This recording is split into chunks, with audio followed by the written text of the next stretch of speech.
Anza na Mheshimiwa Profesa Sospeter Mwijarubi Muhongo, Mheshimiwa Deodatus Philip Mwanyika na Mheshimiwa Profesa Shukran Elisha Manga wajiandae. Asante mwenyekiti kwa kutupatia nafasi ya kutoa mchango wangu kuhusu bajeti ya ofisi ya waziri mkuu. Waheshimiwa wabunge, nadhani tuipitishe hii bajeti kusudi waziri mkuu na timu yake waendelee na kazi nzuri. Mchango wangu mimi utakuwa sehemu mbili. Taongelea kwenye sera na kwenye ajira. Na hii bajeti ni muhimu kwa sababu inamalizia dira yetu ya 2025 na inaanza utekelezaji wa dira yetu ya maendeleo ya mwaka 2050. Kwa upande wa sera, taongelea sera ya maafa ambayo inahitaji marekebisho makubwa. Lakini kabla sijaenda mbali, naomba niendelee kutoa pole nyingi sana kwa ndugu zangu wa Msoma vijijini ambao tumepatwa maafa ya nyumba 84 zimebomoka, na wale jirani zetu wa Msoma mjini vile vile walipata maafa makubwa sana. Poleni sana. Na tunashukuru serikali imeanza kusaidia. Mheshimiwa Mwenyekiti, sera ya maafa inapaswa kuboreshwa kwa sababu zifuatazo. Sababu ya kwanza, sera yetu ambayo tulionayo haiendani na hali halisi kwa sababu maafa yamekuwa ni mengi na ya aina tofauti tofauti. Kwa mfano sasa tuna maafa yanayotokana na madhara ya tabia nchi. Hayo ndio kama ukame, moto, mafuriko, dhoruba huko ziwani na baharini. Lakini tuna madhara mengine, maafa mengine yanayotokana na tuseme hayakupangwa, hayo ni natural, kama tetemeko la ardhi au milipuko ya volcano. Kuna maafa ambayo yanasababishwa na vyombo vya usafiri na usafirishaji. Kwa hiyo sera yetu lazima tuipitie upya. Na sababu ya pili ni kwamba Watanzania wameongezeka, wamekuwa wengi. Kwa hiyo maafa yakitokea hayaendani na hali halisi ya kukabiliana nayo. Mwaka 1961 tunapata uhuru, tulikuwa Watanzania karibu milioni 10. Sasa hivi mwaka huu tukifika mwishoni tutakuwa tumevuka milioni 70, na dira ya maendeleo yetu ya mwaka 2050 tukifika mwaka 2050 tutakuwa Watanzania milioni 137. Kwa hiyo inabidi tuboreshe hii sera ya maafa. Na uboreshaji wake, mwenyekiti, cha muhimu ni lazima iendane na upatikanaji wa fedha, vyanzo vya fedha ya kukabiliana na maafa haya. Sasa uzoefu wa dunia nyingine, maafa madogo madogo huwa yanashughulikiwa na local government, serikali ya mitaa. Kwa kule Marekani yanashughulikiwa na majimbo. Hata kule China vile vile yanashughulikiwa na serikali za majimbo. Kwa kwetu hapa ni kama vile halmashauri. Maafa makubwa sana yanashughulikiwa na serikali kuu, central government. Marekani kule ndio maana unasikia federal government imeingia kati, na yanashughulikiwa na taasisi na NGOs za kimataifa kama Red Cross. Halafu ushirikiano wa nchi kwa nchi. Na chanzo cha tatu cha fedha za maafa zinatokana na bima. Sasa sisi hatuna bima nyingi, ndio maana maafa yanashindwa kuhudumia. Kwa hiyo Mheshimiwa Mwenyekiti, ofisi ya waziri mkuu tukishaipitisha hii budget, ninapendekeza sana tupitie sera yetu ya maafa iendane na vyanzo vya maafa, halafu iendane na upatikanaji wa fedha. Cha pili nacho kiongelea mimi ni ajira. Na ajira vile vile naiangalia, tunamaliza bajeti ya dira ya mwaka 25, tunataka ajira inayotupeleka kwenye dira ya mwaka 2050.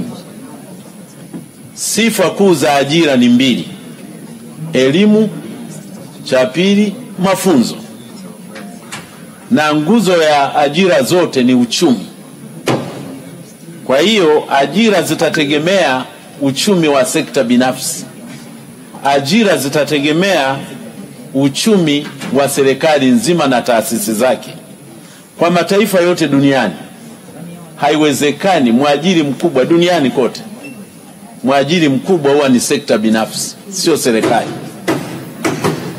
Kwa hiyo ajira ninazoziongelea mimi ni za miaka 25 inayokuja kufika mwaka 2050. Ajira kwa upande wa Tanzania tuzitoe kwanza sekta binafsi ndani ya Tanzania na sekta binafsi nje ya Tanzania. Pili, ajira tuzitoe kwenye serikali ya Tanzania na zitoe kwenye serikali ya mabara mengine, yani huko Ulaya, Marekani, Asia na nchi za Kiafrika. Watu wanaweza kuajiriwa na serikali za huko, sio lazima kutegemea serikali ya Tanzania. Lakini tuangalie mahitaji makubwa ya hizi ajira. Wanataka sana mambo ya science, teknolojia na innovation. Na mifano hapa mitatu mine nitakayoitoa ambayo ajira zina soko kubwa uko kwenye dunia nyingine ni upande wa afya, upande wa teknolojia, artificial intelligence. Hiki sio kitu kipi artificial intelligence. Mara ya kwanza, semina ya kwanza artificial intelligence ilifanyika Marekani mwaka 1956. Sio kitu kipya.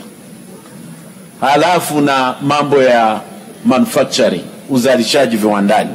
Hayo maeneo mane hayo yatapatia vijana wetu kazi nje ya Tanzania kama tutakuwa tumejipanga. Sasa tunahitaji, kwa mfano hii artificial intelligence ni kubwa mno, ni kazi kufanya kama mashine, na wanataka ma data scientists. Na ndugu zangu, data centers ndio zinachukua umeme kuzidi hata viwanda vikubwa. Sasa hivi umeme duniani kwa siku tunatumia karibu trilioni 70 za watts, na 2% ya huo umeme zinaenda kwenye data centers. Kwa hiyo ndio maana watu wengi wanatakiwa huko. Kwa hiyo umuhimu wa kazi za nje ni vijana wetu kupata kazi huko nje, halafu na pato la kitaifa kuongezeka. Sasa hizi kazi za nje, Mheshimiwa Mwenyekiti, imekuwa ni biashara, ni bidhaa mpya duniani. Kwa mfano mwaka 2023 hii bidhaa ya kazi mpya ya kazi za nje na watu kupeleka fedha nchini kwao, mwaka 2023 hii bidhaa ilikuwa na thamani ya bilioni $865. Na mwaka jana hii shughuli, hii bidhaa ilikuwa ya thamani ya dola bilioni 905. Ndani ya mwaka mmoja tu zimeongezeka 4.6% za bidhaa hii. Hakuna biashara yoyote utakayoweza kuipata ndani ya mwaka mmoja na ongezeka kiasi hicho. Na mwaka jana, kuona umuhimu wa sisi kutafuta hizo kazi za nje, mwaka jana waliopata hela nyingi, kipato kingi, remittances, kurudisha kwao fedha, ya kwanza ilikuwa India. Ilirudisha fedha shilingi bilioni 129. Bilioni 129. Inashinda kuuza pamba yetu nje. Mexico ilikuwa ya pili, bilioni 66. China ilikuwa ya tatu, bilioni 50.